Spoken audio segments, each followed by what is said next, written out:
Okay, so if you remember at the beginning of the semester, I was mentioning that I like the Grainer series. I mean, they are nice because they also have detailed example solutions so that you can study on your own in the books. But at least in this book, there is one part which I don't think is correct, and that is this chapter. So you learned correct? You learned correct? The results are correct. In the derivations, there are certain steps that are not justified. For example, I mean, we are looking at averages. So we study the average energy, electric field, sorry, which was defined as you just assume some volume and E of R plus R prime d cubed R prime. So this is how we define the average. Well, this V prime, by the way, is a volume around the origin. So that we are just, we are calculating the electric field at the point R. We assume R to be as our new origin, so we add R prime to R. So, and sum over the values, divide by the total volume. In some other place, the book shows that the electric field is given by, written in terms of an integral, the gradient of d cubed R, let's say R double prime, rho of R double prime divided by R minus R double prime. This is the electric field at the point R. And if I'm not wrong, it is minus d cubed R prime, the polarization density, R double prime, dotted with R minus R double prime, this is plus, divided by R minus R double prime cube. And again, this is also integral over some volume V double prime. So if you put it in the expression for the average electric field, you get a double integral, an integral over V prime and an integral over V double prime. And then the book says that they are equal. Well, you see, this expression is valid if you are far away from the dipole. This is not correct if you are close to the dipole. So you are basically, in this expression, you are looking at the electric field at the point R prime, which is far away from the dipoles. But this expression is in your matter, where you have those dipoles. Small volume. Small volume. And this, the... large charges, right? No. Large charges and small volume. No, it is... Well, whenever you are talking... Well, we will discuss what we mean by small and large in a moment. Okay, but... You see, the second expression is if we are far away from these dipole, the charges and far away from the dipoles, creating this electric field. But the first expression is inside the matter, which contains the dipoles. Secondly, this V double prime integral is an integral over all the dipoles, whereas V prime integral is over a small region around the point that we are studying. So they are definitely not equal to each other. Well, the final answer is correct. Now, what do we mean by small and large? You see, we have this material, made up of atoms that are very, very small. But on the atomic scale, even in the subatomic scale, we have all these point charges. So if you actually probe the electric field at very, very small distances, it will look like something like this. Even at some points it will diverge if you are right on the charge. At the next point it will have some finite value. And this fluctuation is not something we can actually measure. Of course you can devise some special devices, but in general we are not interested in these fluctuations. So what we do is we just average the electric field, and that is most of the time what we are actually able to measure, the average value. Now when you are talking about averages, you have to be kind of considering many fluctuations. And the electric field fluctuates at the level of the atomic size.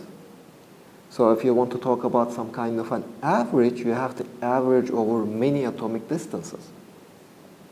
So the volume V prime over here has to be large compared to the atomic size. But it also has to be small compared to the size of our material. I mean, if you are considering this material, 1 millimeter cubed is very small compared to the size of this one. And most of our measuring devices cannot really measure that at 1 millimeter accuracy. I mean, even the distance, if you take a ruler, your accuracy is just 1 millimeter. Well, of course, you can devise special devices, then you might need to be a bit more careful. But typically, if you consider a volume of 10 to the power minus 2 millimeter cube, well, that is very small compared to your measuring devices, but very large compared to the atomic size. So that is basically what we are averaging over. So we will be averaging over sizes of 10 to the power minus 2 meters cubed, let's say. Some typical value. Then we will get a smooth electric field. And as we change this region changes? Sure. I mean, you see, the nice thing about writing it in this form, the average,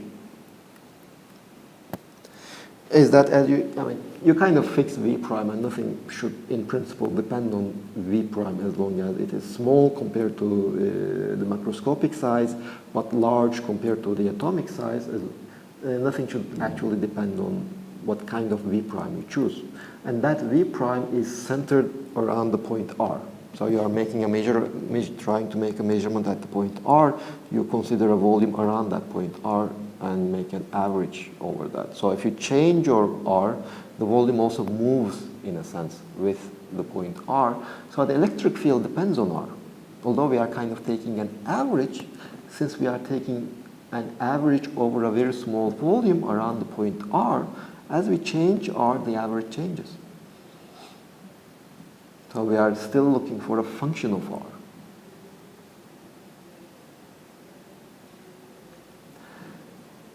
Now, a nicer derivation is in the book J.D. Jackson.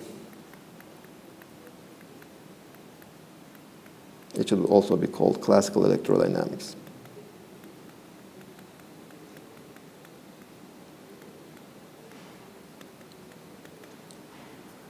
Well, it's also a nice book. Well, it's a great book on special functions, by the way. And if you can skip those parts, it's also a great book on classical electrodynamics. But if you skip the special functions part, what you get is more or less gray. So, this discussion in Jackson is much more precise. So, what I'm intending to do now, I do suggest you to go over Jackson if you find it, if you are interested. Just look it up. But let's first go over the derivation in the proper way. Okay? Of course, if you have any questions, we can also discuss that after the derivation. Okay. So, we have our material.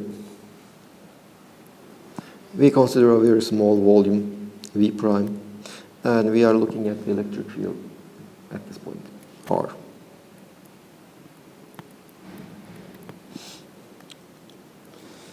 Now, the electric field at the point R. Well, you see, one problem is we have the dipole approximation. We will be using the dipole approximation, but dipole approximation is correct only if you are very far away from the dipole. But if you are in V prime, you are not very far away from the dipole. You have to use something else. If you are out of V prime, then the dipole approximation is great. So we will be separating the electric field into. One is the electric field due to the charges inside V prime. Here I cannot use the dipole approximation. I have to do something else. Plus the electric field outside the dipole, outside my V prime. And when I'm taking the average of the electric field, I need to average both of them and add them up.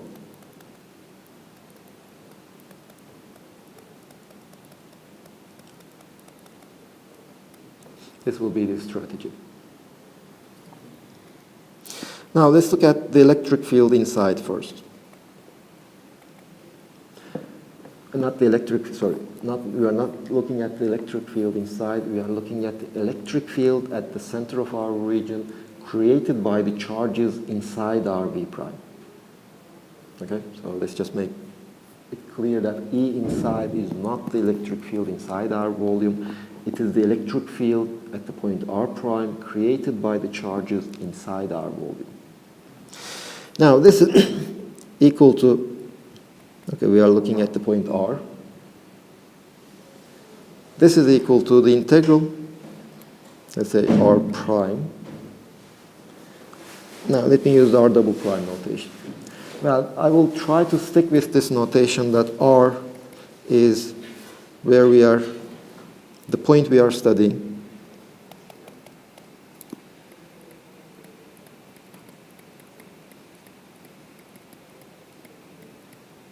We are interested in the electric field.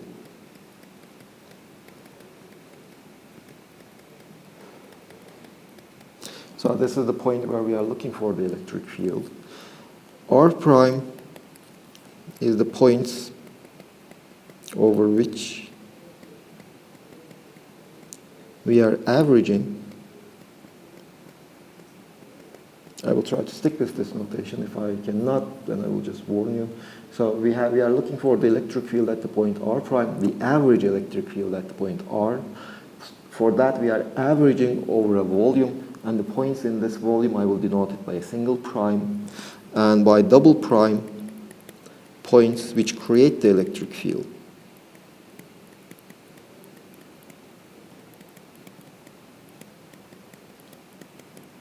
They are the points of charge, the location of charges that contribute to the electric field at the point R. So the electric field created by the charges inside our volume we can write as an integral over R double prime, rho of R double prime divided by R minus R double prime cube multiplied by R minus R double prime. Now we need the average of this, the average of the charges created. Here the volume is V prime, because remember I consider this averaging region V prime. Now I am considering the electric field created by the charges inside these V prime at the point R. Now I will be averaging over V prime. Have we yet approximated rho to continuum? Yes. Well, you see, rho you can write as the sum over Dirac deltas. It doesn't have to be continuum. Yeah, whether it is continuum or discrete, you can always write it as an integral thanks to the use of Dirac deltas. Aren't we averaging the points which create the electric field? I can. I mean, rho of R double prime, you can average them over a region and say that, okay, we have a continuum charge distribution. Or you can say that, okay, I'm just taking point charges, then rho is just the sum over Dirac deltas, whatever you like. Now, okay, so this is what we are trying to do. Eventually, what we are interested in is average over V prime. Now, the averaging, the integration variable, I will denote a single prime. Then when we are writing the electric field, we are just summing over the contributions created by different charges at different points. And the locations of these charges I will denote by double prime. Okay, that's the distinction I will be trying to make, let's say. So here, the electric field at the R. Now, and then I made one more thing. Instead of dealing with, well, you missed the first part. I think there are certain inconsistencies in the derivation in the book. A better derivation you can find in Jackson. I will be going over that derivation. So the idea is we have this averaging region V prime. I'm trying to find the average electric field in this V prime. And then so I separate the electric field in two parts. One, the electric field created by the charges inside V prime. This is E inside. plus the second part which is created by inside V prime still, but they are created by charges outside V prime. Now first I study the electric field created by the charges inside my V prime. So let me call this rho in.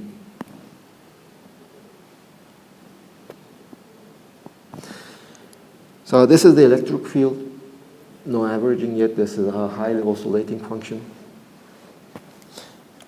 Now I'm considering the averaging. The averaging will be, I'm just divide by the volume, integrate E inside over my volume V prime. Well, I made a slight change in notation. V prime now is not a volume around origin. But V prime is a volume around R in this notation.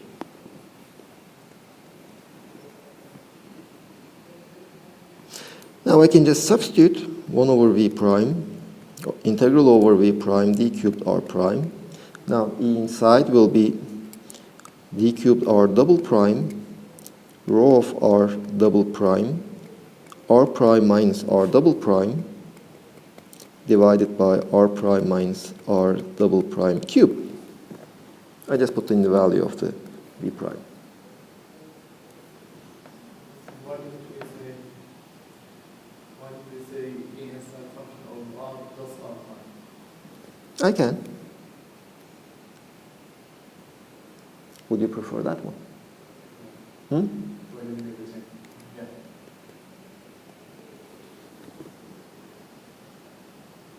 So that's what we meant by it. Yeah, I mean, in this one, I have this vector R. I'm adding R prime vector, so V prime is actually a point around origin. So in this definition, V prime is independent of R. Oh, sorry. V prime is independent of R. No.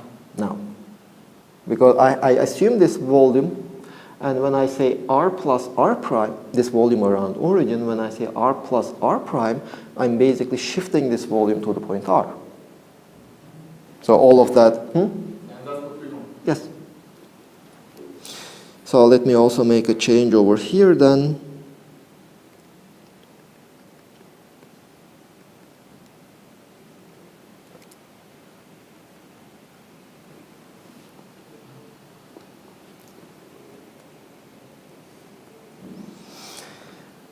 Now let me make another change. Let me just change the order of integration.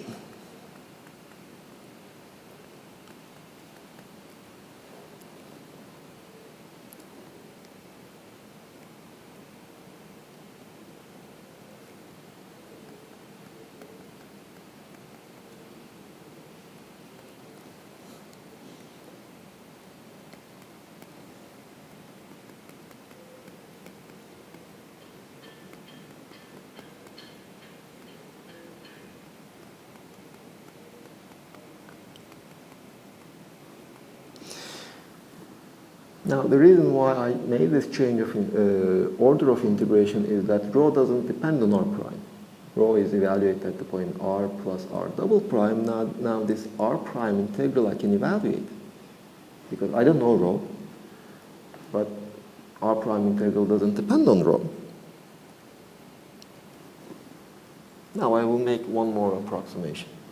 Well, not really approximation, but what we said that the result shouldn't depend on the choice of V prime.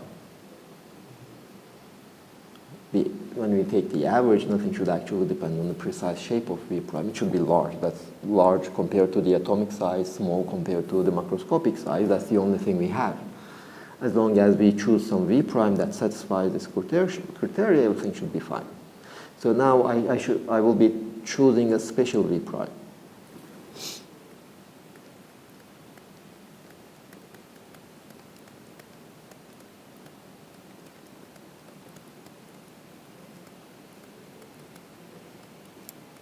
Let's say capital R is the radius of my V prime, of my sphere. So I have this point R. I want to calculate the average electric field at that point.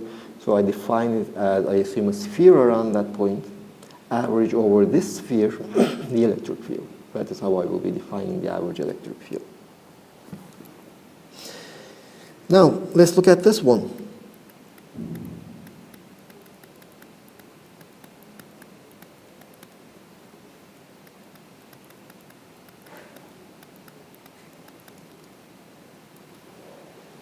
What is this? Or let me rewrite it in this form.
Does that integral look familiar? Why?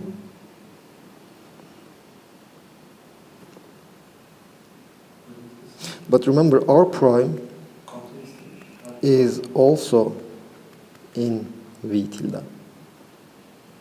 Keep that in mind. So this integral, exactly the same integral you would meet in a different problem, in a problem that we had actually solved.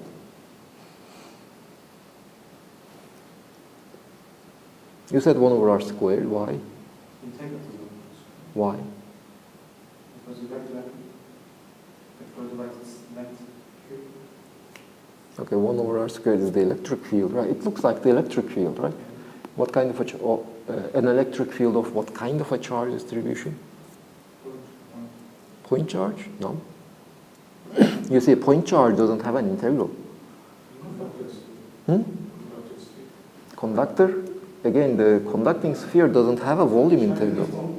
A uniform charge density. A constant charge density distributed over the volume, and the volume charge density is 1. So if you would solve this problem, you would get exactly the same integral. But we know the answer.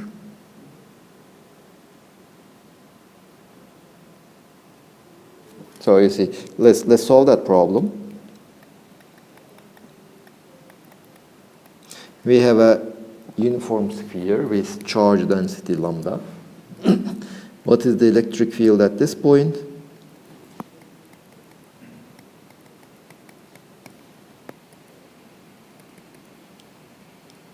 This is the origin. Now we assume a Gaussian sphere. For this, we know that the electric field would be radial, and 4 pi r squared, the electric field component in the radial direction at a distance r, would be equal to 4 over 3 pi r cubed times the lambda multiplied by 4 pi. Because the divergence of E is equal to 4 pi rho. Do you all see this relation? This is nothing but E dot ds. And this is 4 pi times Q enclosed. Okay, so these 4 pi's cancel, r cubed cancels 2 of these, so electric field at the point r has the radial component 4 over 3 pi r lambda, or the electric field vector at the point r is 4 over 3 pi lambda r.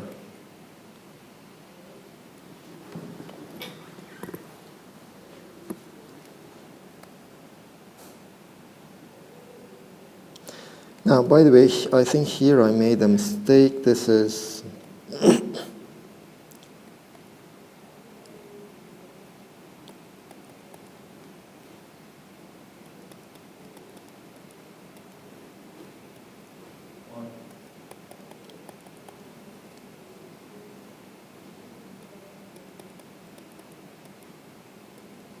Because you wanted V prime to be a volume around origin.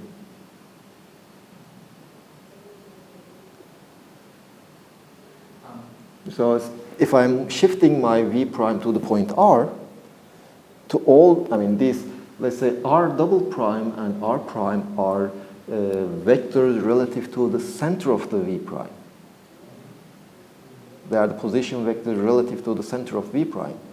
So if we want to talk about the position of a point, we have to add R, which is the center of V prime, plus the position relative to the center. That is why I'm adding that R vector to everything. Both R prime and R double prime are position vectors relative to V prime. Okay.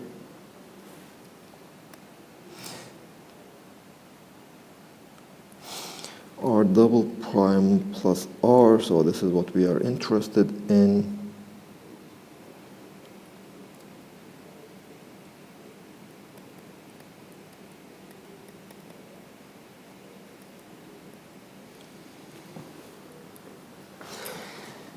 So basically this tells me that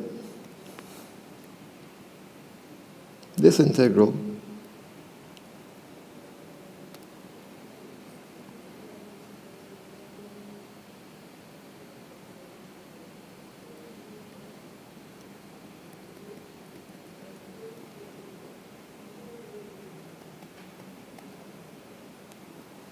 I'm adding R everywhere. This so I take this integral,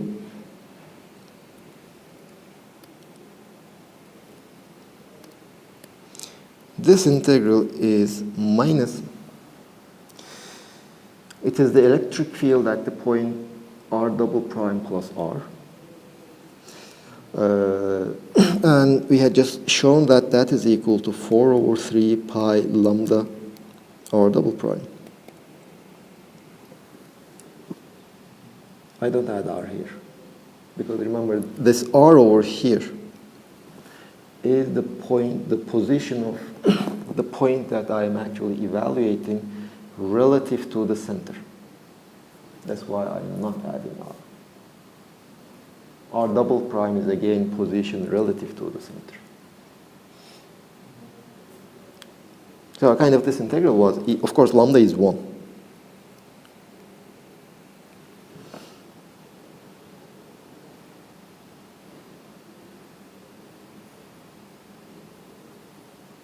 Divide? No?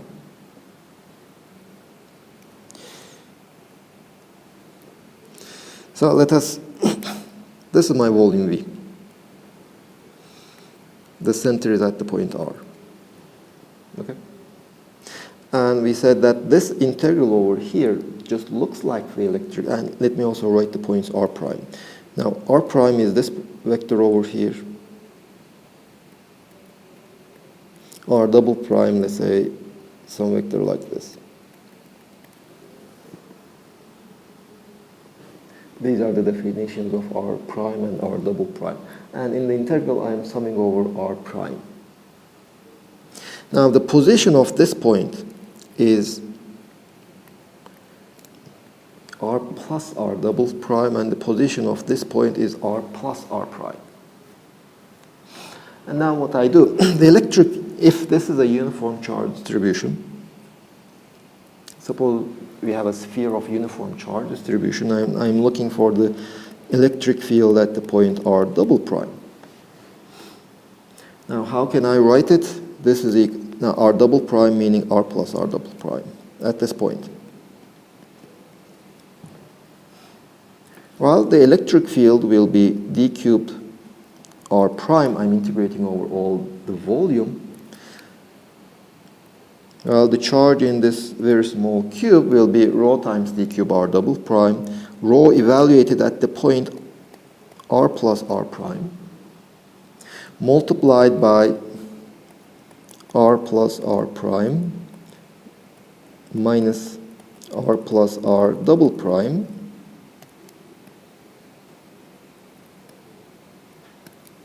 divided by r plus r prime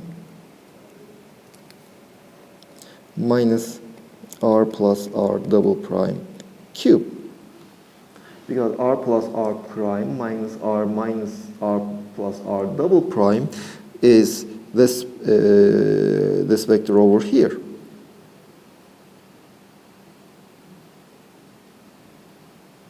And the electric field created by the charges at the point r prime will be in that direction. Okay? But we already, if rho is constant, we obtain this integral. Now this is r double prime minus r prime.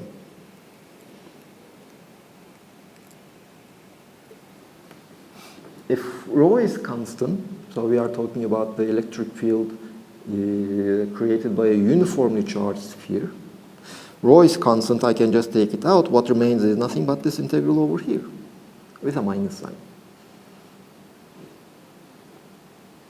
So that r prime integral that we need to evaluate is actually the solution of the electric field inside a uniformly charged sphere. So of course we could just go ahead and write that integral in kind of in some spherical coordinates, etc., try to evaluate it. It is doable, but it will take a long time. But once we identify it with the solution of the uniformly charged sphere, we already know the solution of the uniformly charged sphere. So the solution is that the electric field at this point is in this direction. This is the direction of the electric field at the position r plus r double prime.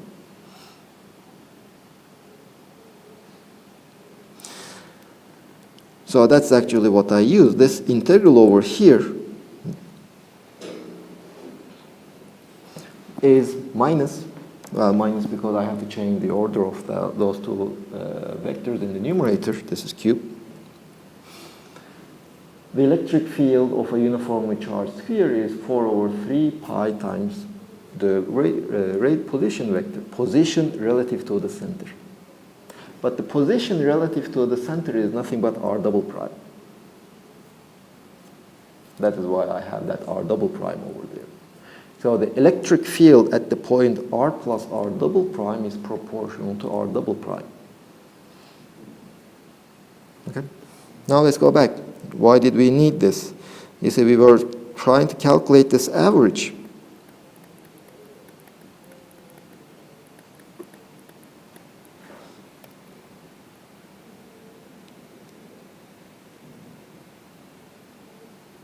This is what we were interested in.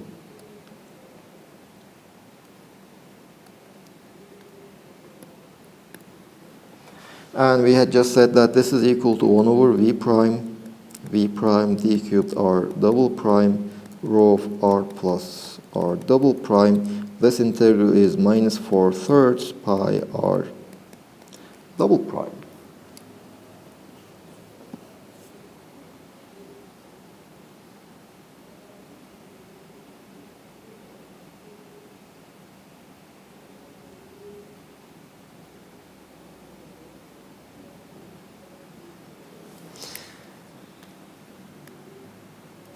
So the average of the inside electric field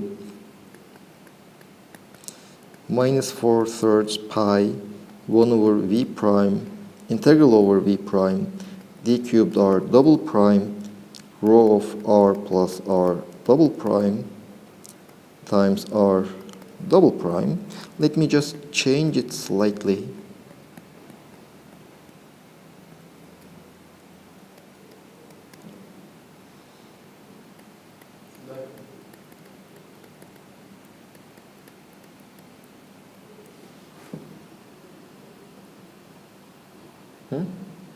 It's what? Dipole. It's the dipole.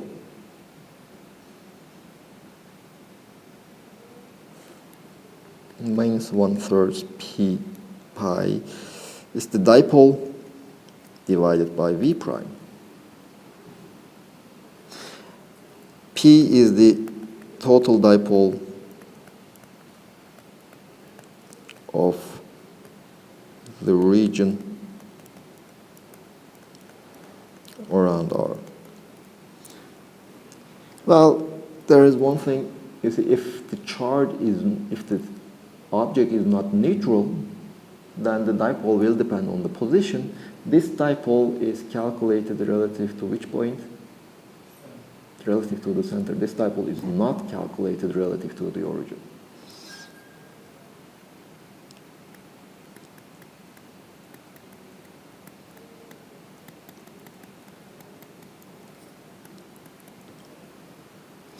Now, why the definition of the actual dipole is, I should multiply this with r plus r double prime, not just r double prime, if I want to calculate the dipole with respect to the origin.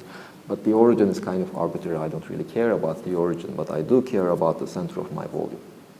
So I would rather express everything locally relative to the position that I'm actually looking at.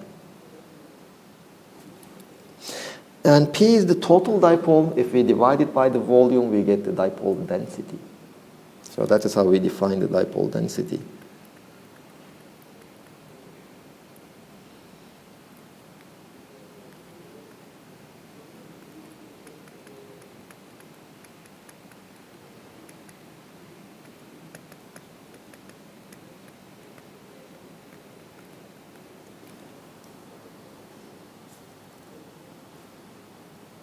It is essentially the average of the dipole.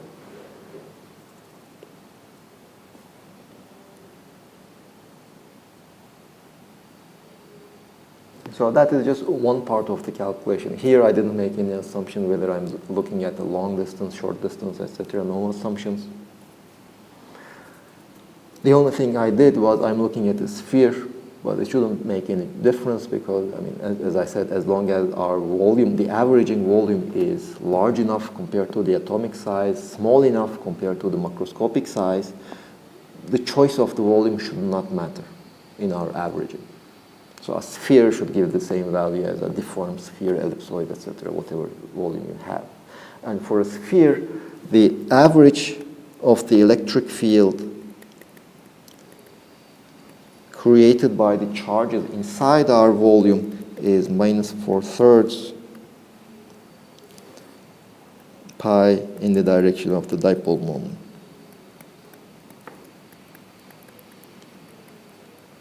Where does the R dependence come from? Well, we are talking about averages, right? Averages shouldn't depend on the integration variable. R is the center of our volume over which we are averaging. That is why we still have the R dependence.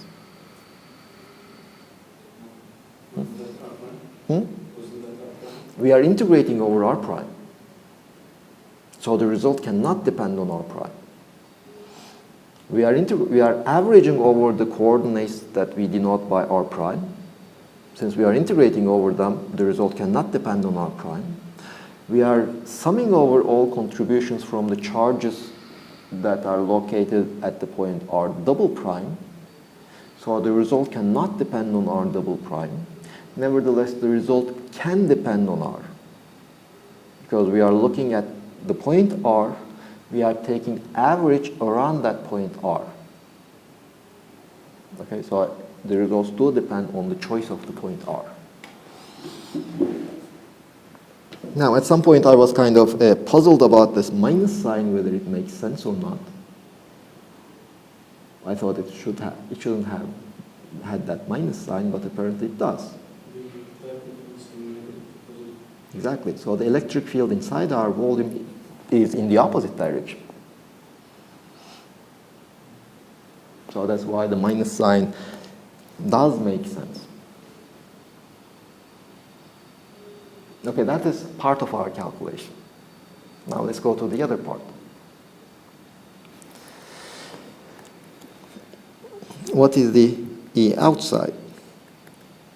Again, I repeat, E outside is not the electric field outside my volume, but it is the electric field created at the point R, which is inside my volume V prime, created by charges outside my volume V prime.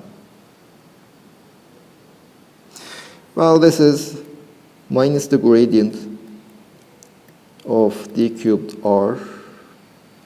Let me denote it by d cubed R double prime, rho of R double prime divided by R minus R double prime.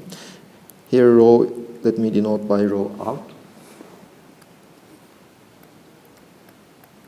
This is the charge density of the charges outside V prime. So rho out is 0 basically in V prime. Now this integral is over all the volume outside V prime, but in our definitions rho out is 0 inside V prime anyway.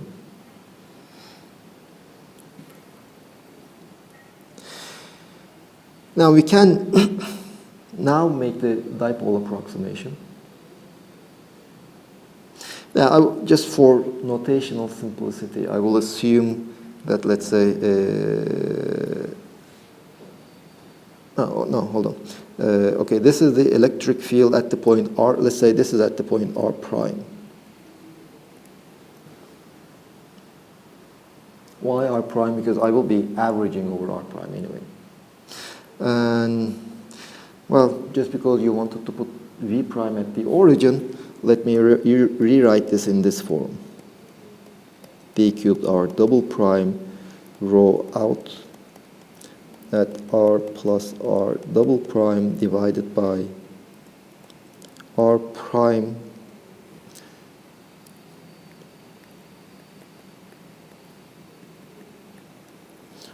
plus R minus R double prime plus R. And this gradient is with respect to R prime.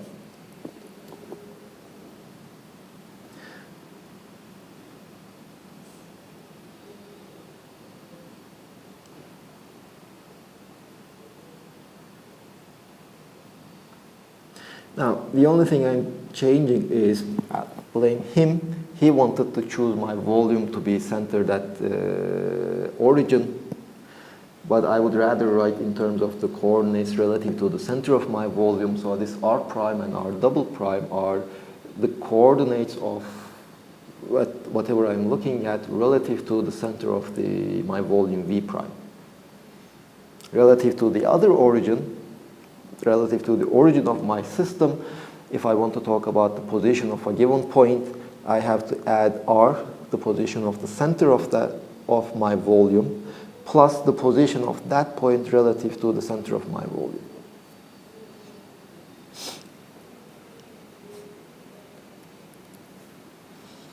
Now let's take the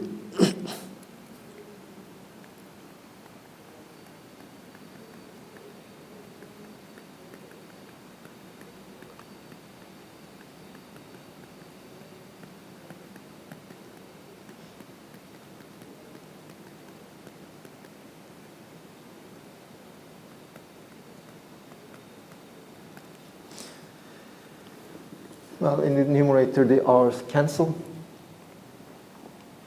Here, the integral is over the entire material except my small volume. Yes. Because remember, we separated the electric field into two parts. In fact, we separated the charges into two parts. One, the charges inside of my volume, which create an electric field at the center of my volume, and plus the charges outside my volume, which still creates an electric field inside my volume.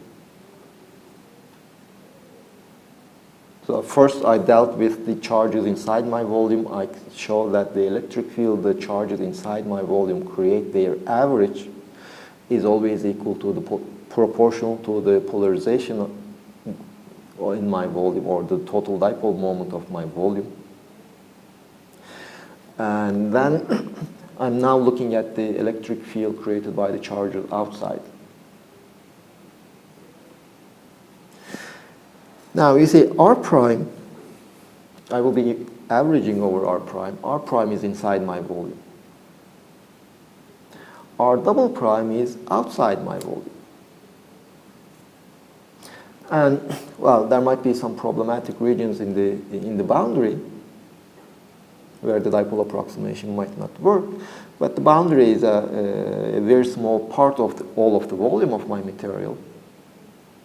So basically, I can just assume that R double prime is just much larger than R prime.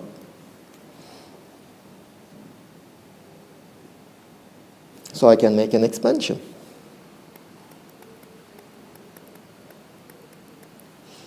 This will be equal to 1 over R prime plus P dot R double prime R dot R double prime divided by R prime cube plus other terms.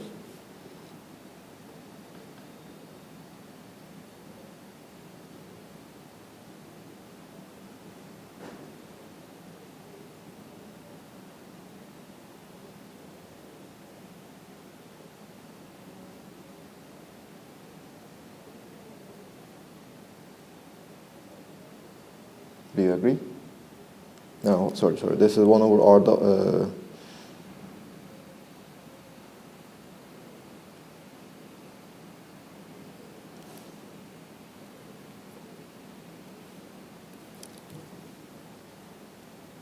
Since R double prime is the larger one, I am basically making a Taylor expansion in 1 over R double prime.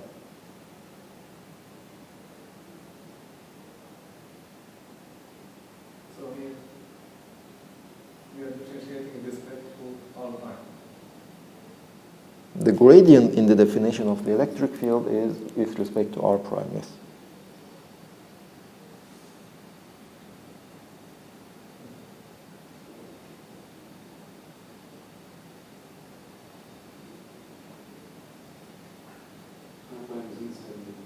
R prime is inside my volume.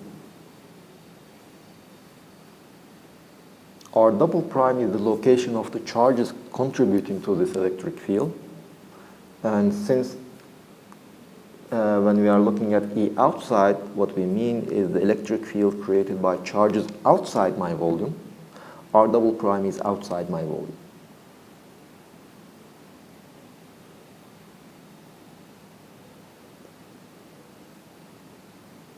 R prime is inside, R double prime is outside, and typically R double prime will be much, much larger than R prime.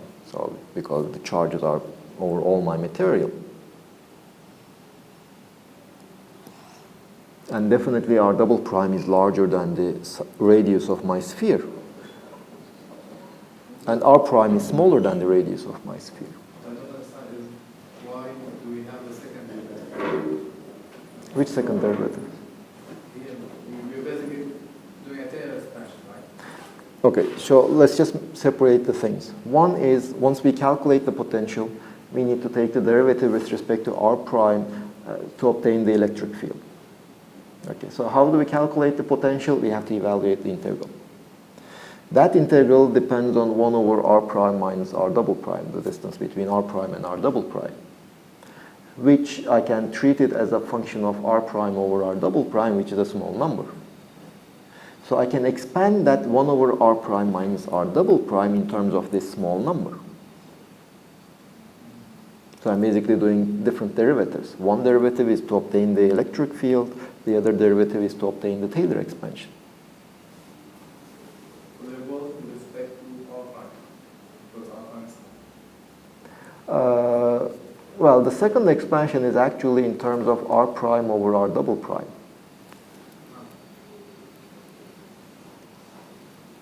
That is the small one.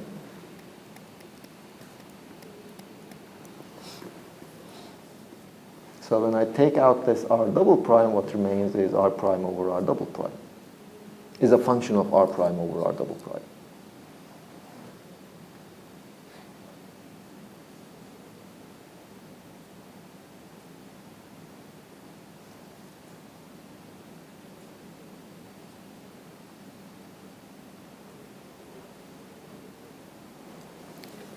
And if we put it back, the outside electric field at the point R prime relative to the center of my volume V prime or at the point r plus r prime relative to the origin, this is equal to minus the gradient with respect to r prime of the integral of d cubed r double prime rho out at the point r plus r double prime divided by, let me write this in this form, r double prime plus r minus r.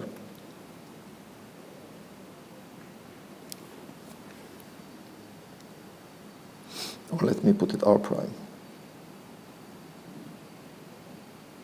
No, r.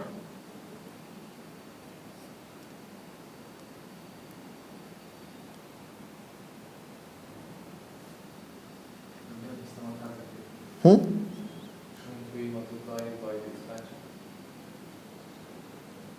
Multiply rho by the expansion. Yeah, that's what I'm doing. I just wrote the first term. Now I'm writing the second one. Plus d cubed r double prime rho out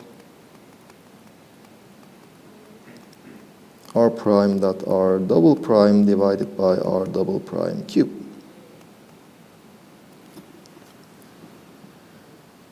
Now I will take the derivative.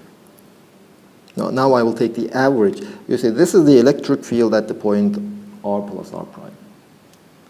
R prime is the position of that point relative to the center. And this is the exact in the sense, so up to the dipoles. But this is the highly oscillating electric field, which we are not interested in. What we are interested in is the average of this one over our volume V prime. So we should take the average of this electric field, which we had defined as 1 over V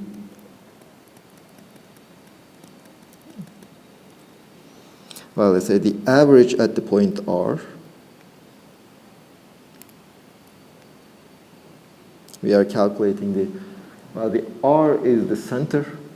We are looking at the electric field at the point R. It's average. So to calculate that average, we take a volume around the point R or around origin and shift that volume to the point R plus R double prime. Now R plus R prime, d cubed R prime. And this is equal to 1 over V prime, integral over V prime, d cubed R prime, minus the gradient with respect to R prime. And then we have d cubed R double prime, rho out R plus R double prime over R double prime.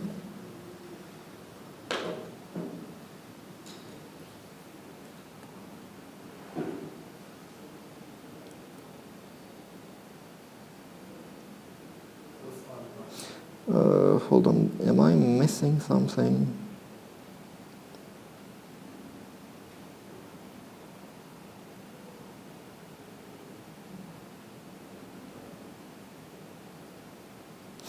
Now you see the first term doesn't seem to depend on R prime.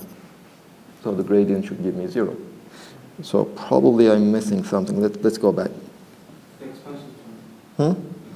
First expansion term. R prime over R double prime. Rather than 1 over R prime. No, it should be 1 over R double prime. You see, if R prime is equal to 0, this is 1 over R double prime. So the first term is correct. That expansion is correct, but probably some of the expressions that we wrote over here were not properly written down. So let's look at this one.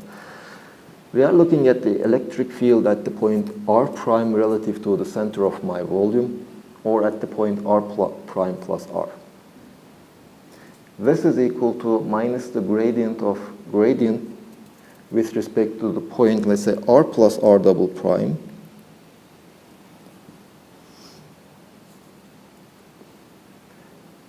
of the potential, and the potential is the integral over all the volume,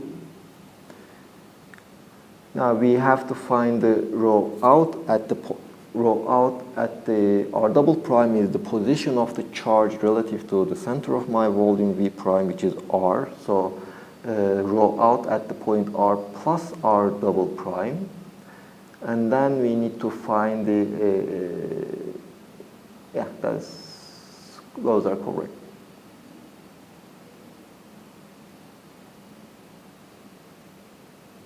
And we need to take the derivative, the gradient with respect to r plus r double prime. R plus r prime. Well, since r is a constant, I can always replace it with r prime. So I should be correct. Now what are we missing? Is it the R prime minus R prime to 3? No, the potential is 2 to 1. You see, we are taking that r double prime integral should give me the potential, not the electric field. The gradient will give me the potential. Why do you think something is missing? Why do I think something is missing? Well, the outside field should have two contributions. You see, if you look at that, the electric field, due to the charges outside my volume V, it should contain two contributions, one due to the total charge outside, and plus the dipole outside. So the first term is basically due to the charge outside. But the gradient of that term is 0, because it doesn't seem to depend on r prime.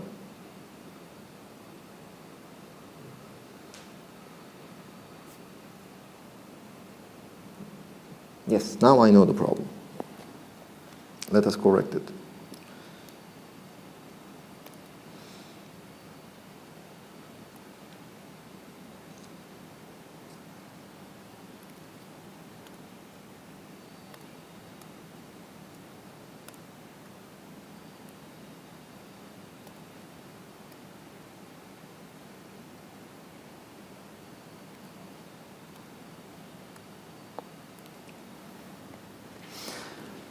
Now 1 over r prime minus r double prime. This is equal to 1 over r plus r prime minus r plus r double prime. This is equal to 1 over r plus r double prime, which is the large one, plus r plus r prime scalar product with r plus r double prime divided by r plus r double prime cube. Is this correct? No, this is also not necessary. No, this is not wrong. I mean, this is correct if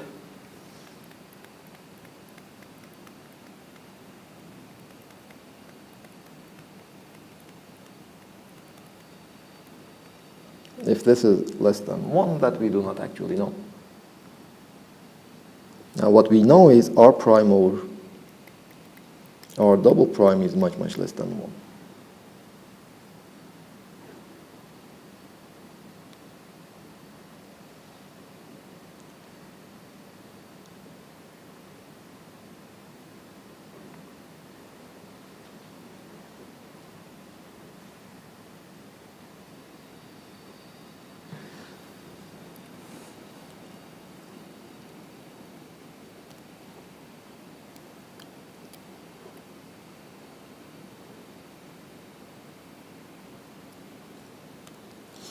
And in this case, 1 over r minus r double prime is equal to 1 over r double prime plus r dot r double prime. Now this is r prime dot r double prime divided by r double prime cube. Plus, of course, other corrections. Now let's come back to this expression.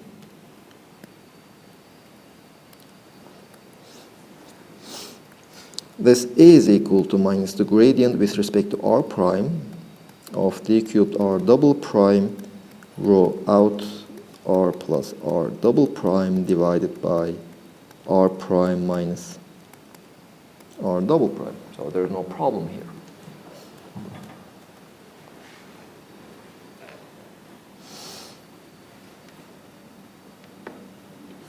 But if I make that other expansion, this is minus gradient with respect to r prime, d cubed r double prime. Let's continue. Let's see what will come.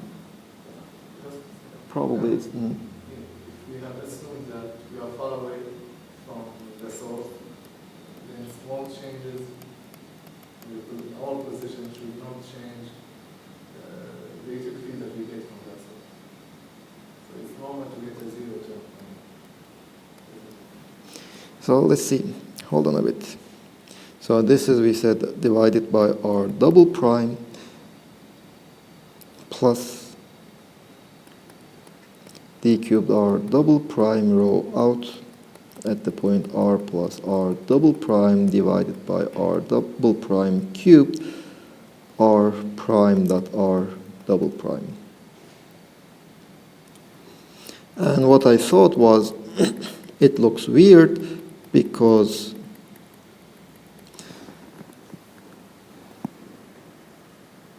the first term doesn't depend on r prime, apparently, so its gradient is just 0.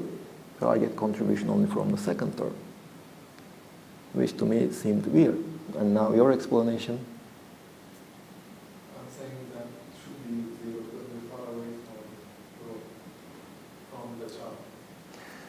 So Not that far away.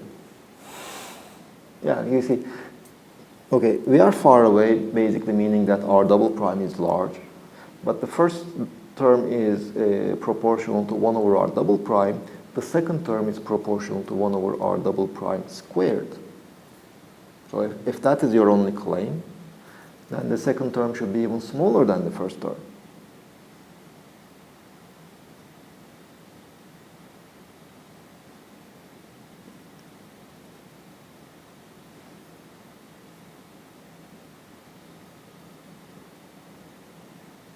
are we sure about the expansion? Hmm? Are we sure about the expansion? Well, that was what I was thinking, what might have been wrong.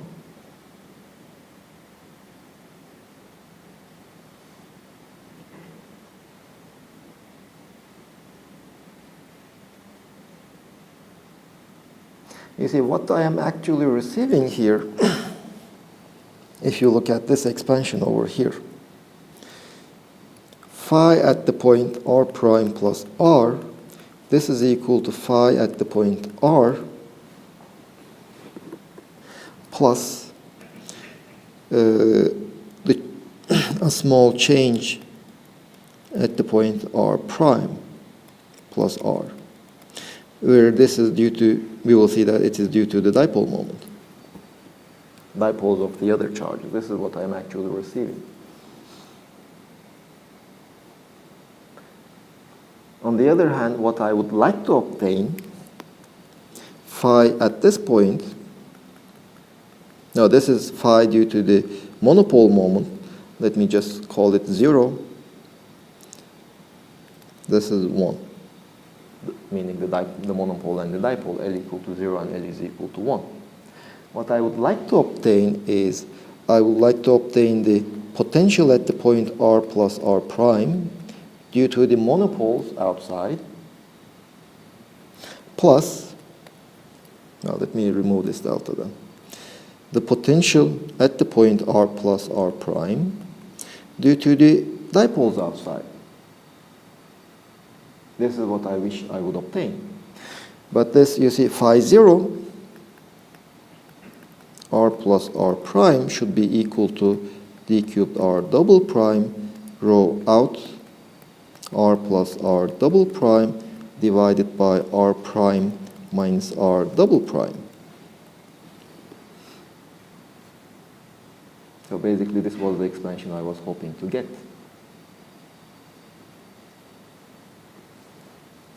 But I don't get that r prime. Basically, probably I'm writing something wrong. I should be a bit more careful about my expressions. So that makes me think that probably this expression is not so correct.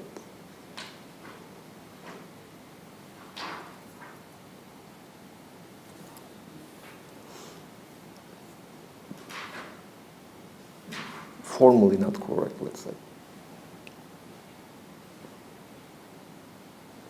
Again, let me plot it to see it more clearly. This is my coordinate axis. I have my volume over here, and the origin of my volume, this is R. Let me draw it a bit larger.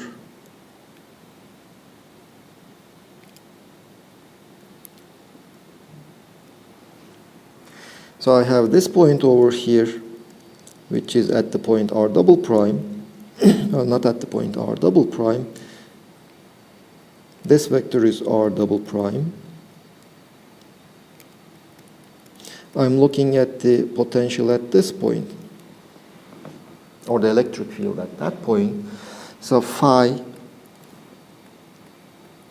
at the point R plus R prime is equal to d cubed, let's say R plus R double prime,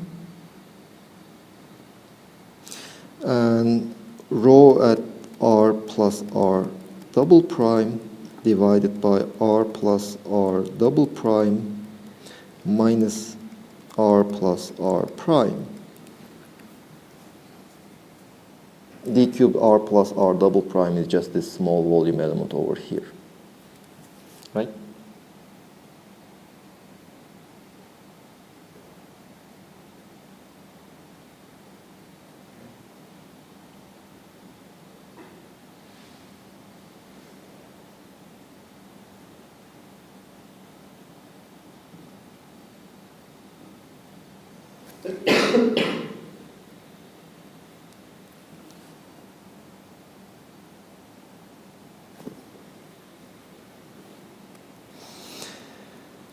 And here the r's cancel, the r is constant, so it is d cubed r double prime, rho of r plus r double prime divided by r prime minus r double prime. So nothing seems to be wrong here.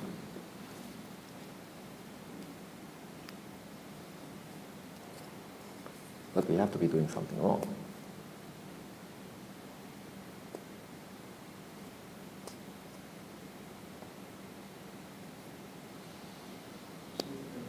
Should we take a break? Do you want a break? Okay, let's take a break.